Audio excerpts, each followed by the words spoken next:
Hi, and welcome to Finding Your Flow, the podcast. My name is Jen, and I'm your host. I'm inviting you here to intuitively lead and live your most aligned and expansive life. I'm an intuitive business and leadership advisor for heart-centered, impact-driven leaders, entrepreneurs, and businesses. And I'm also a supporter of women's empowerment and animal rescue work. Unlocking flow and supporting you through your next level of growth and transformation is my superpower. I found my own freedom and flow through entrepreneurship over a decade ago.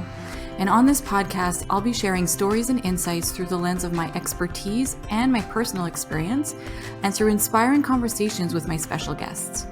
I'll be helping you navigate your most important asset, your intuition, supporting you in getting unstuck and staying on your most successful and aligned path. I want you to leave with aha moments, deep insights, clarity on your next steps, and more importantly, an inner knowing that where you are right now is perfectly aligned. Life needs you where you're at your best. Hi, Rashina. Hi, Jen.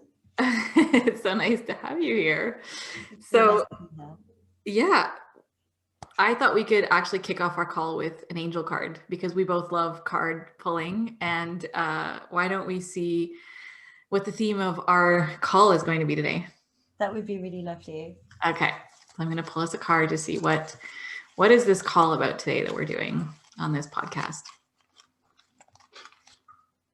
Oh, wow.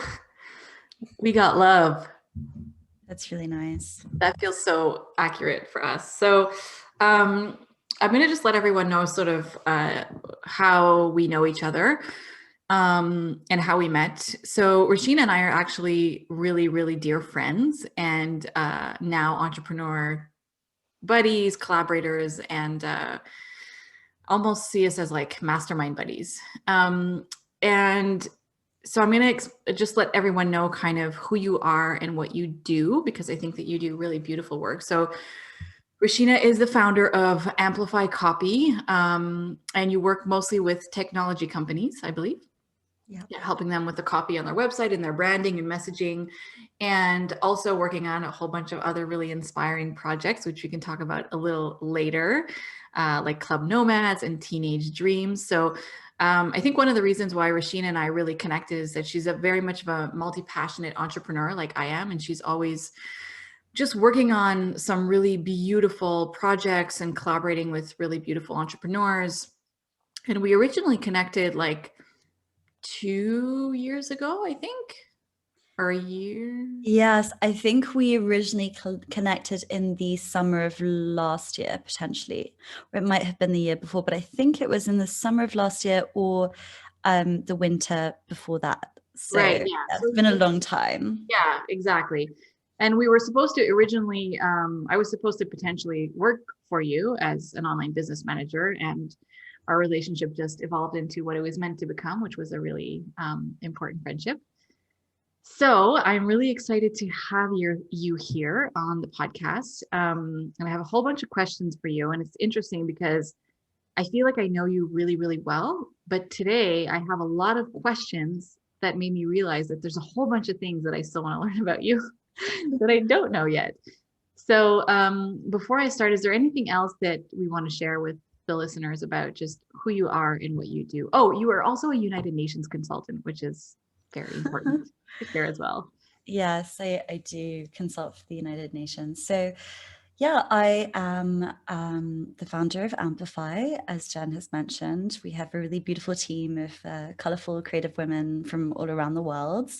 I think what we mainly do in our own lives and also for our clients is we're all about helping people to really push beyond what's already there within the industry. So it's about seeing things differently, being brave enough to go a little bit further beyond what's already being done, and kind of be your own standard and your own competitor. In terms of our alignments, I think we bonded pretty quickly over our love for our own development and growth process. And I think we're also very much fueled by change. So, that's something that I'm very lucky to be able to explore through my work with the United Nations. And I think it's just a really important thing for any entrepreneur to be paying attention to at the moment. Yeah, and I have to say, to be honest, like this is, I feel like what you just expressed about what you do in your work, about pushing people beyond what they already have or where they already are. That's what you have helped me so much with in my journey over the last year. So you've definitely been a huge mentor to me, and I will agree that you have a beautiful team. I had the opportunity to hang out with you guys last week. We did a wine and tarot session with your team, and you have such a beautiful team. So yeah, one of the things that I wanted to ask you about, one of the things that constantly impresses me about you is the amount of wisdom you have for your age. So are we allowed to share how old you are? Because Yes. I still can't wrap my head around the amazing entrepreneur that you are, where you're at, the wisdom you have, and what you've created for your age. So tell us how old you are. I'm 26. Okay, that still blows my mind. So can you like just share, because we've never actually talked about this. Like, I would love to know, like, how did you become an entrepreneur? Like, how did you, like, I talk a lot on the podcast about finding your flow, finding your own path, following your intuition. And we're both like big, intuition fans. Um, how did you become an entrepreneur? Where did this start? What was your journey? So this is a really long story, but I think that I've always been an entrepreneur. In the most kind of, I guess, expansive, creative way. So I know a lot of entrepreneurs who are very multi-passionate, can't help but get involved in new problems to solve, new ideas, different ways of thinking. And I think I've always been like that. I remember when I was a kid, one of my first memories when I was, well, it wasn't one of my first memories, but it was kind of a very related memory, was I used to have a best friend when I lived in India, which I moved to when I was 6. I had a best friend who came from Finland. His name was Kale, and we would always be hanging out together and, like catching lizards and doing like fun stuff that people who grow up in India do. And I remember at one point we like got together a bunch of like twigs and different things from the garden, and we are like, oh, what if we had a shop? And like it's so silly when you think about it now, but that was so exciting to me, that idea of like opportunity and creating something. And I think that enterprising nature has always been in me.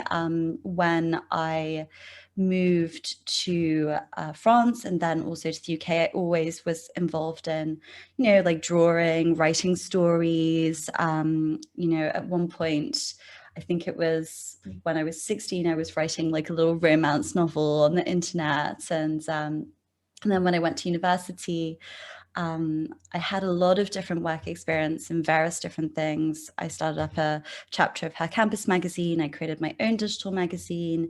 I was like reading the whole time, trying different things. And I even had so many different businesses that I tried to start. Like, I remember I wanted to have a jewelry business. I started like baking clay beads in my oven at one point. I wanted to have like a business that sent care packages to people.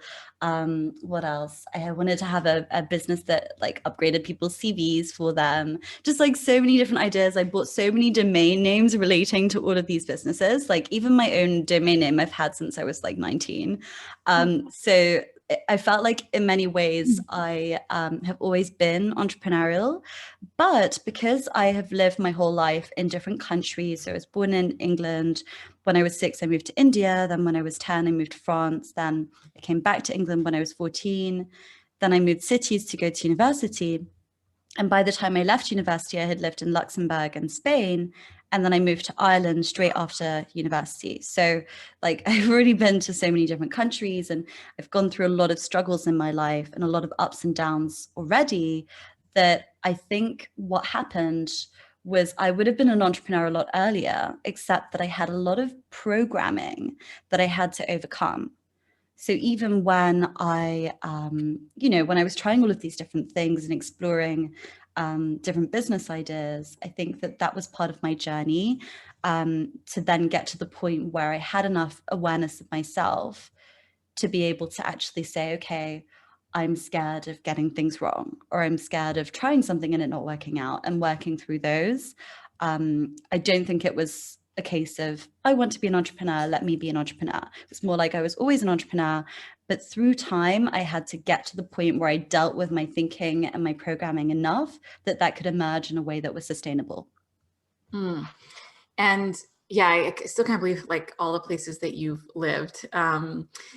So how how do you feel now about making mistakes, and like how does that come into play when you're trying to align yourself and find your flow and just follow the path that feels the most yours?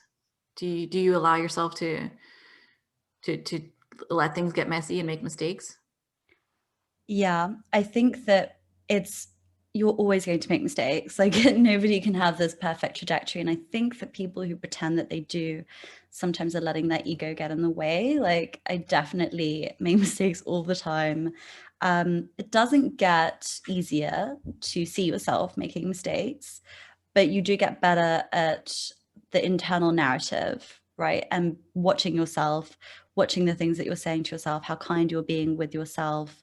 I think that initially I was so hard on myself for anything and everything, and I would repeat such negative things to myself. Then through time, I managed to overcome that through belief coaching, through also having a team, which came from me working on my own beliefs and my own narrative, but that also created a more solid infrastructure for things to be tried out and mistakes to be made, because you're also you're shaping an environment where that's also possible, which I think isn't the same for all teams, but I was very careful to create that. Now, yes, of course I make mistakes. It feels just as scary, but it feels different because it's supported. So Mm. I always am aware of, oh, this is this new thing that I'm trying. What will happen? How is that going to go? But it also feel that it's less like a pendulum swinging, like, oh, I could lose everything. Now I will no longer have a house and I will no longer be able to eat food, because it's like, oh, we're supported. And then we're trying new things. So for example, we have a couple of clients that we love very, very much. And sometimes those clients want us to do new things. And those new things are literally services that we then have to develop for them. And they wouldn't ask us if they didn't think that we could do it. But even that, sometimes I'm like, okay, this is something that I would love to try. But there's some part of me that's like, oh, but I want to do a really good job. I want it to be something spectacular. So that is an area where there's a lot of potential for making mistakes, but you have to then weigh up the narrative and think, okay, is it something that I'm prepared to try in the name of expansion, even if it means that I will have to do a little bit of messy learning along the way? So yeah, that's how I feel about it. And I really try, one thing I really do try is to make my team feel comfortable with the idea of making mistakes.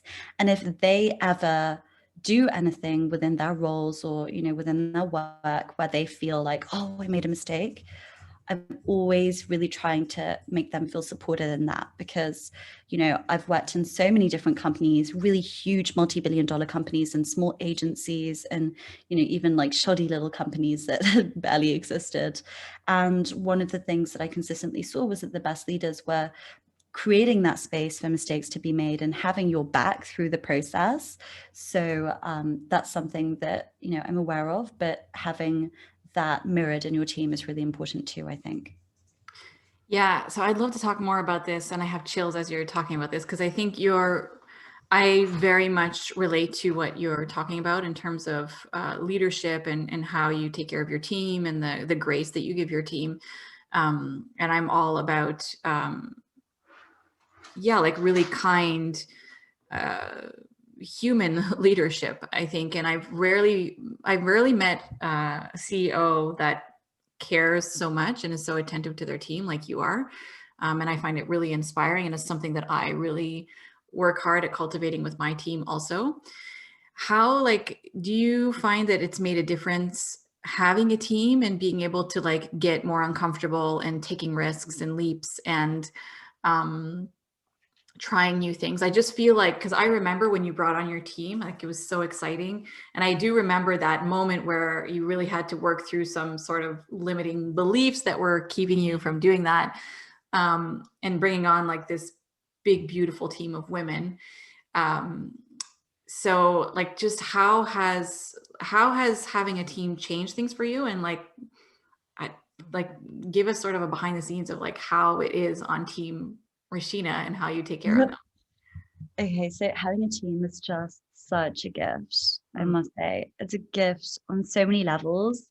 Um, because I think that one of the really big benefits of having worked on myself, and this being a result of that, right? So belief coaching is very deep, immersive work, and it changed my life so much. I'm literally like studying now to be a belief coach. And it's something that I think resolved a lot of the issues that might have even come up if I had decided to, preemptively, or last year perhaps, decided to have a team. So the trusting in other people, feeling safe, making sure that you're supportive of other women, right? Like naturally uplifting each other, feeling that there's enough for you. And so because it happened in that way, even for example, when we were trying to recruit the right team members, the fact that I was working on myself at that point was really helpful because we made only really good decisions of people that we loved. So there was no compromise. And, even then we had to make decisions along that direction. That was a process getting to this point where the team that we have now is like just amazing and gorgeous and works together so beautifully. How it is, I mean, I've said that it's a gift, but that is literally an understatement.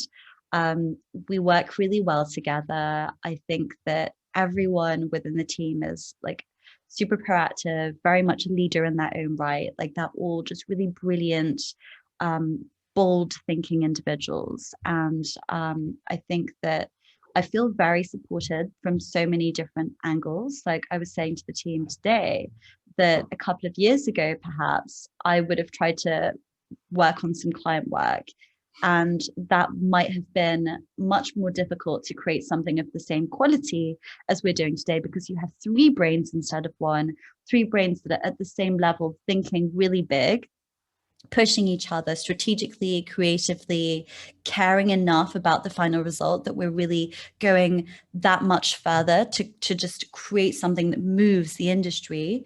And I think that having these people is actually so important, and then getting to the next step, which is delivering exceptional work, exceptional creative campaigns, etc., for our clients. So for me, I never really thought that the quality of work would go up by getting a team. I always was scared that the quality of work would go down. That was always my fear, right? Like, what if I hire people who aren't competent enough or capable enough? What if they're not on the same level? So really taking the time to go through that process and choose these amazing people, and then trusting them enough to like actually train them properly, and on an ongoing basis spend the time with them, hone their skills, push them to think differently. That has now and is continually rewarding us in so many beautiful ways, because we care so much about each other. They are evolving brilliantly, like within their like talents, I would say. And I think that now it's just, yeah, I feel very, very supported. I think the clients also feel so supported because they can see how well we're working together and they know the team personally. And I think that that also is just really important for clients to meet your team and be like, wow, these are really brilliant, smart people. I wish I could hire them, I think that is a testament to our high standards. And it's weird. Like it definitely took some adjusting to, I think, being like suddenly like the boss of like, five people is a bit kind of, it was very new. And I think that I did feel a little bit like jumping into something without knowing what was on the other side of it. But I think what's nice is because I'm like a very sensitive and intuitive person, and I've worked in so many different companies before, you kind of learn what you do like and what you don't like, and you apply that. I think the emotional intelligence side of that is really helpful then when you're leading your own team, because if you're someone who's highly emotionally intelligent, unless you're leading like a team of 50 or you're a VP or a CEO in a large company, you don't really like, you just get stomped over, right? Like it's not something that you can do much with. But when you have your own team, I think that's when that really comes into play. Like you're building your own way of doing things. And, you know, that's a big responsibility. But I think that people like us, because of our experiences and because of our wisdom, I think have had to learn to do that in a way that's a little bit more graceful than what we have seen in the past. And I think my age actually helps with that. Yeah. And what I got to see from the outside, in the stands, is that by you, I'm just imagining like little Rashina with the twigs, and your friends, that visionary little girl. By you bringing on the team, you were able then to place yourself more into your zone of genius. Like I really saw you become like step into your visionary self. Whereas before I felt like you were more like visionary, stuck in this little box of trying to Yeah. do all the things by yourself. And now you have people who came in with the skills for the doing, and you now get to, it's like the vision I get is like people now get the full version of Rashina. And that's what I'm always encouraging people to do. Like finding your flow for me is like intuitively stepping into the direction that's going to bring you into your fullest expression. Yeah. And I think what's really interesting about that is that nobody tells you that in life, sometimes you have to literally create your own position. Yeah. Like, and this is funny because we're doing this for our clients. We're telling them create your own space in the market, say what isn't being said. But I think that I had to do that first for myself and my team by giving myself the agency of and the luxury of, yes, I'm going to teach people how to do this. I know how to do this.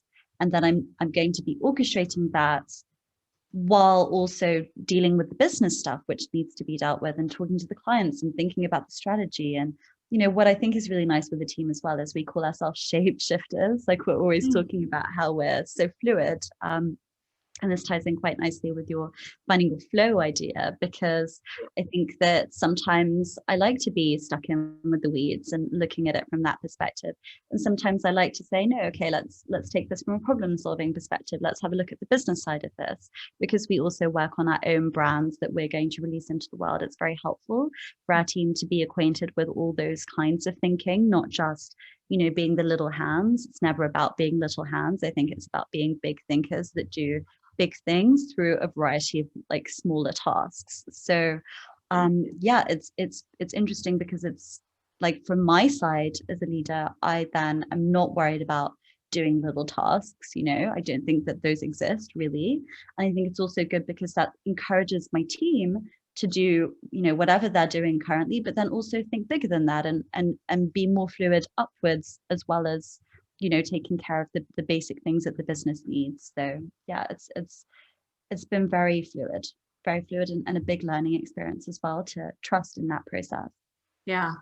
And I love what you said about, how you needed to sort of take a step forward, not knowing like what was going to be on the other side of this. And I'm a strong believer that actually we never know beforehand.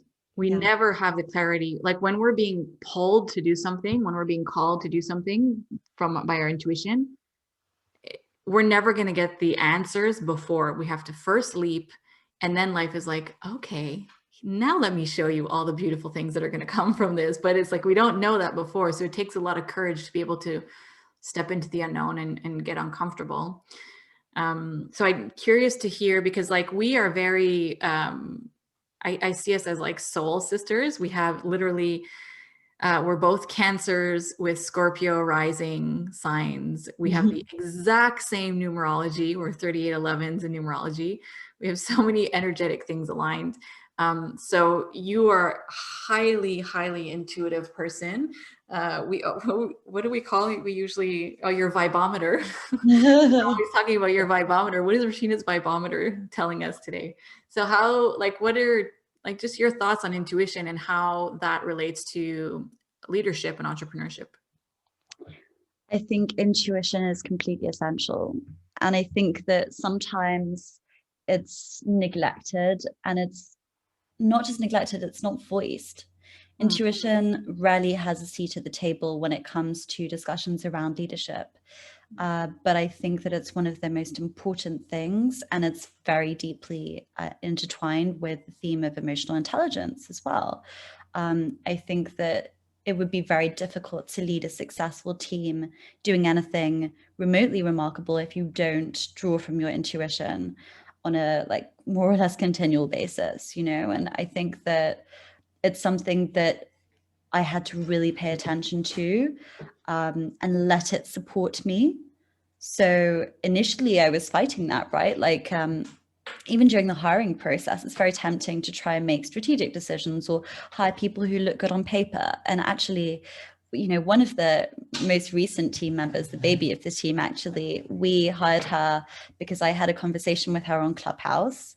And it turned out that she was literally looking for a job. And I had just out of the blue decided to have a conversation with her. So we had a call. And then at the end of that call, I was just like, yep, I'm going to offer her a job. And I hadn't intended to offer her a job myself. I had intended to try and help her get connected. But, and she's such an amazing, talented woman that actually she was offered an internship at NASA afterwards. Wow. Yeah, so she's like that kind of caliber of individual. And it was interesting even then because I didn't know why I was doing that, but I had to almost share with her why this opportunity was worthwhile, that it wasn't too good to be true, this kind of thing. And I had to just play with my intuition on that, on so many different counts. But I think that what that really taught me was sometimes the things that are right for you, the things that are right for your business, the things that you might be required to do as a leader, maybe they don't make sense on paper. Maybe they don't make sense when you try to reason it in your head. But ultimately, if you allow yourself to fall back on your intuition and be guided by it and supported by it, then you're only going to be making decisions that are aligned. And you have taught me so much about that, over the time that I've known you, and being now in business in this way and having a team, intuition is completely essential. It's been my guiding compass in many ways. Yeah. So it's so true what you're saying. Intuition rarely makes sense logically. It rarely makes sense on paper, but it's always something that we can and must trust. I think it always leads us to the right place, to the right people, to the right next step. And I always tell, people that I work with that intuition is your strategy. That is your strategy. You need to start there. And then you can add layers of external strategies and marketing, but that needs to be your starting point. So do you have an intuitive fail that you could share, a moment where you did not listen to your intuition and you were like, oh fuck, why? Oh my God, I have a couple of those to share with you. I'll share one of them. Okay. Okay, so the first thing with intuition, which I remember we even did a Clubhouse about this. So intuition, following your intuition, yeah, it sounds really nice and dreamy and fluffy and, comforting, but often it can be scary. Sometimes following your intuition is the scariest option available. And we're just not equipped for that, I think, as human beings, the way that we are raised and socialized into the world, especially the substandard global education systems.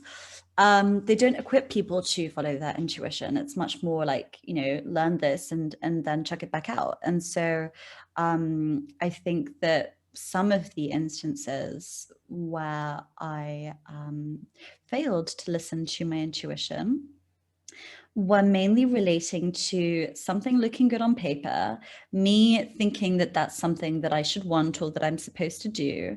And then ultimately the end result of you not listening to your intuition, usually in my opinion, and it's always been the case in my life, is that you then suffer double. It's doubly difficult because you still have to get out of that situation, but it just hurts a little bit more. So for example, I remember when I first started this company, so registering as a company with the team, training the team, we had one client that we brought on board that I'm pretty sure the day after we signed the contract, I was having like second thoughts. I was having like anxiety in the evenings.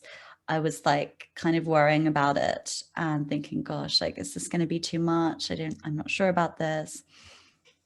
And it turns out that, you know, after a month, I had to have a very deeply, deeply uncomfortable conversation with them, basically telling them, I don't think you're a good fit for Amplify.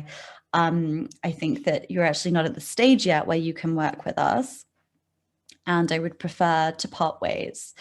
And it was interesting because I had to have that conversation. I remember back then I was so nervous about it. And now I'm like, oh, you know, fun times. That was great. But back then I was so nervous. I was in bits. And, you know, it was so much more uncomfortable than if I had just said at the first conversation I had with them, not feeling this. I think that maybe you're not at the right stage. So that's one example. Another example is there was a girl that I actually didn't hire onto my core team, also relating to this client situation. So this client had a very technical product. So it actually ended up costing us a lot of money to create the content and the creative campaigns associated. So I contracted someone who was part of, I met her, I think, last year, and I always was curious about hiring her, but I never did. And then I discovered why. So I basically, so she was never part of the core team, but I gave her a chance and I worked with her. And she just showed me that she didn't have the same values and integrity as any of my core team members. And so I had to just say to her, look, like, this is not doing it for me. We will also need to part ways. But that was the same, right? So that was a little bit more subtle. My intuition wasn't giving me a hard no, but my intuition was strong enough that I never hired her onto my core team. I never brought her into that situation. I, in a way, protected them from that. But I still misread that signal in a way. And I thought, okay, I'm going to give her a shot on this, because some part of me wanted to give that opportunity to her. I wanted to try her out. I'm always looking for like new opportunities and potential. And I think that's the other side of that, which is sometimes you do make mistakes. But in this instance, it really helped me to sharpen up on my intuition, ask myself, why didn't I ever invite her to be a team member? There must have been something missing for that to happen, right? So it's interesting. And I think that getting burned so early on when I had just started the company, meaning that my second month as a registered company, I had like one less client, you know, and I didn't take a salary that month. And actually, I'm so proud of myself that I did that, because I learned the lesson. And now we're just doing even more amazing work and being even more selective. And, you know, it's tricky, but those are two examples that came to mind. And what I would say is it's really important for both, that you not only listen to your initial intuition and the stuff that keeps you up at night and the stuff that really is like a hard no, but then also the things that you don't do. Why are you not doing them? What is it that's not a complete, yes, I'm in love with this, let's do it, that kind of a match? Yeah. And, you know, I love talking about intuitive fails because I do actually think that it is like the intuitive fails are important, right? Sometimes it is important to step forward even when you're not sure. And then you'll get the clarity after. And then you're like, oh, now I see. Now I understand this thing that I was feeling in my body. At some point, there's less and less intuitive fails because you recognize that feeling early on and you're like, oh yeah, no, this is a no, you know? But I think we have to give ourselves permission to let things get a little bit messy so that we can really learn to get to know our intuition and like, how does it speak to us and what is a yes and what is a no. So yeah, I think that all of it is super, super important. Also, I think that it relates to programming. So there might be some underlying programming that is getting in the way of you listening to your intuition. So for example, for me, obviously global citizen, but also like British programming, you know, trying to be maybe a little bit polite or agreeable. And so sometimes I wave away things that I'm feeling or that I'm, you know, that intuitive kick that I'm getting, because I'm like, oh, well, I should give this person a chance, or I should do this, or I should do that. So recently that has been more of a challenge for me, is actually saying, no, what do I choose? What experience do I select? What person do I select? Rather than settling for something that isn't exactly how I would love it. Making that decision, because I think that sometimes you can have an intuitive nudge, but then you have a host of other systems and structures and programs running in your life that do not support you moving towards that nudge. And so it's also, I think, pairing intuition with also elevated awareness, so that you can really be conscious of what systems are upholding your current reality. What are the things that might not continue to work if you're all of a sudden doing exactly what you want and only what you want. So yeah, that's another thing that I think is worth mentioning. Yeah. Man, I get so much joy out of just listening to you speak. Again, it's like you're such a wise soul, and I really I learned so much from you, and I feel like I'm learning from you every single day. And it's such an honor to have you as a friend and to be working on some beautiful projects together. And I think we could literally talk for hours about this, but I think we might need to do like a part 2 of Jen and Rashina on the podcast.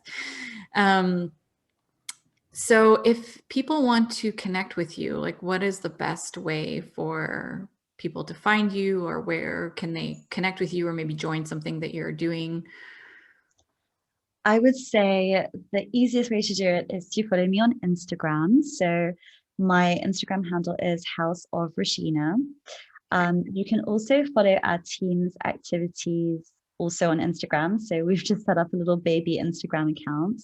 It's Amplify Copy. Yeah, so you can go and give us a follow over that. And we will soon be posting lots of team talks and interviewing clients and interviewing some of the friends of Amplify like you, Jen. So if anyone wants to stay in touch and just keep in the loop with all of our projects, I think those are the best places to come and find us. Sounds good. So I'm going to put all those in the show notes so we can people can go find you easily. And yeah, it was so nice to have you here. You're my first official guest on the podcast, and I feel so honored because I love you so much. It's honestly such an honor for me as well, and I'm so pleased to be here. I love your work, and I just really wish that more people could listen in and just apply these insights in their daily lives. I think that their human experience would be significantly lifted. So elevated for sure. All right, thanks, my dear. Thank you. Bye, Jan. Bye. Thank you so much for spending time with me here today. I want to leave you with this little bit of wisdom. The actions you're not willing to take, or the decisions you're not willing to make, are the ones that will change your life. Trust your intuition, take the leaps, follow what you know to be true, even if it's not always easy or convenient. Your words mean the world to me, so if you have a moment, please share them by leaving a review of the podcast or sending me a testimonial. And I would love if you would share this episode wherever you feel called to. If you want to connect with me, you can find me over at jenniferjaneyoung.com or on Instagram at jennifer.jane.young. Talk soon.